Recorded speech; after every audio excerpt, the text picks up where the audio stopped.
This week on Razorback TV News, Beth Spicer touches on Texarkana's recently investigated Alexander murders. It's been 42 years and it's never been solved. Also, Isabella Labrada gives an overview on the Nukes Cares run for ovarian cancer. They tell me that 1 out of every 78 deaths of females related to cancer is ovarian cancer. Plus, Bella Summerson looks into a local family-owned bakery with a unique set of treats and desserts. It was an uphill battle, but once we got everything done, it's been flowing pretty smoothly ever since. All of that and more coming up on Razorback TV News.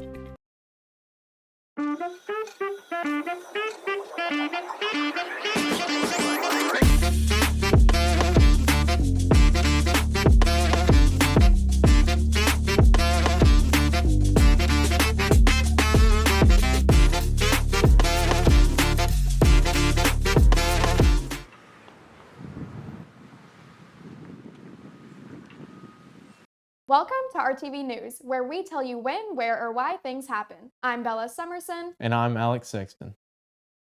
For our top story, people like to watch murder mystery documentaries for fun. But what about when the mystery is in your own town? Beth Spicer has more.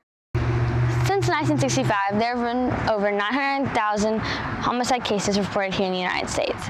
Out of these homicide cases, only 66% of them get solved. Local reporter Mallory Wyatt runs a local podcast called True Crime Texarkana, which goes into the details of the Alexander case. One was 13-year-old Gordon Alexander and the other one was 14-year-old Karen Alexander. They were both attacked and Gordon died on the scene the morning of April 8th and Karen passed away 3 days later on April 11th. It's been 42 years and it's never been solved. According to Wyatt, cold cases have many negative effects on a community. Well, back in 1981, it frightened a lot of parents and children. Parents started locking their doors, especially in the neighborhood. They would turn the porch lights on, kind of in memory of the 2 kids who were lost in that attack. However, this case has positively impacted Texarkana's process to solving cases. It had a profound negative impact, but it actually had a positive impact as well. A forensic crime unit was actually established because of this crime going unsolved. Arkansas criminologist Todd Steppe talks about how communities are affected for years after a homicide. Like a homicide or a missing person, that sort of a heaviness of not knowing what happened to that person can actually pass on from generation to generation. People here in Texarkana have mourned the Alexander children for 42 years. And after years of no hope in this case, there's finally a glimmer of hope to get closer for the Alexander family and to the friends who knew the Alexander children. This is Beth Spicer, signing off with Razorback TV News. Towards the end of Beth's investigation, the Texarkana, Arkansas Police Department officially solved and closed the case. For further information, please visit the Texarkana Gazette website. We'll be back after this short break. It's time to gear up, to venture into the unknown, and to claim that highly coveted prize. It's more than just passion that fuels the desire within. It's a way of life. No boundaries. Go anywhere with Argo's extreme terrain amphibious vehicles. Discover more at argoxtv.com. Argo, go anywhere. Welcome back to RTV News. For our next story, there are people who run for many different reasons. Some run for fun, some run for good causes. Isabella Labrada tells us about a race that was held right here in Texarkana.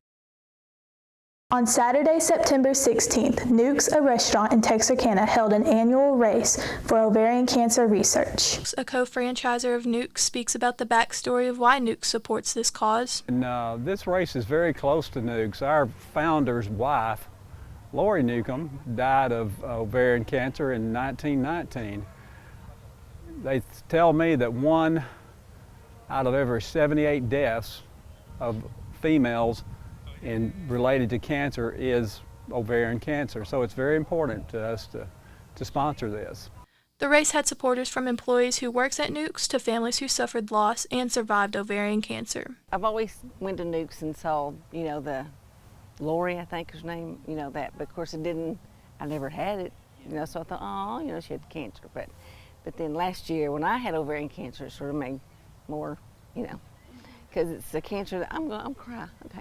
It's a cancer that just, like I had to be airlifted from here to Dallas Hospital because it was really late stage and they thought I was going to die right then, so.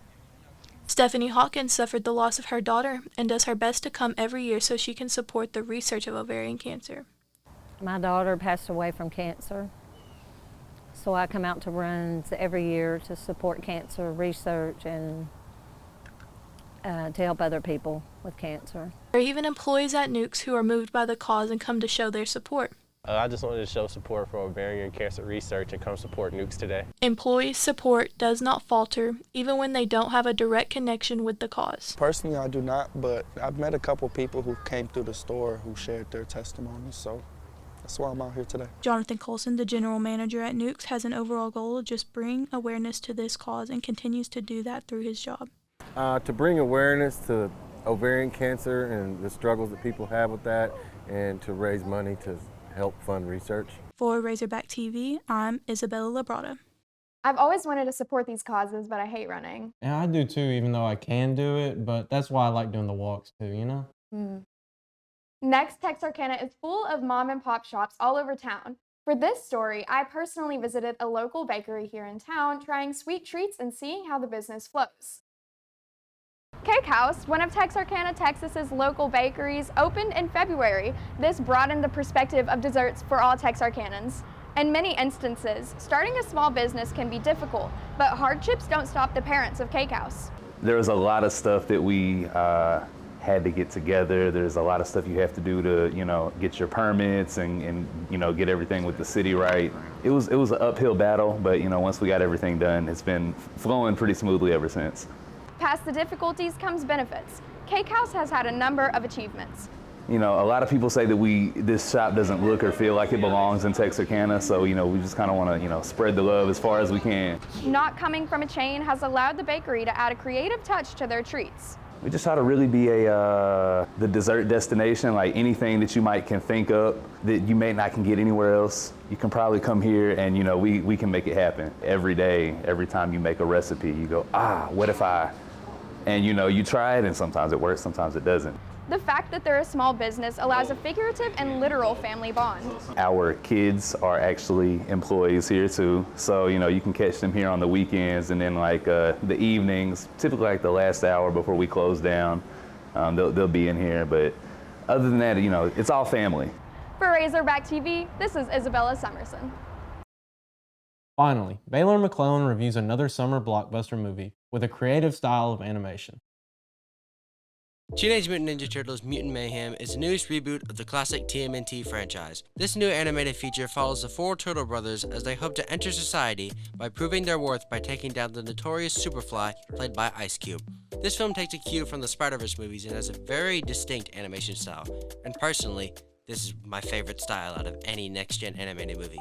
With the whole film embracing this scribbly and kinda ugly style, it brings out a lot of the teen side of things. It really benefits. And along with the new style being a first for the franchise, for the first time in their history, all four Teenage Mutant Ninja Turtles are actually played by teenagers, and they benefit from it so much and play off one another extremely well.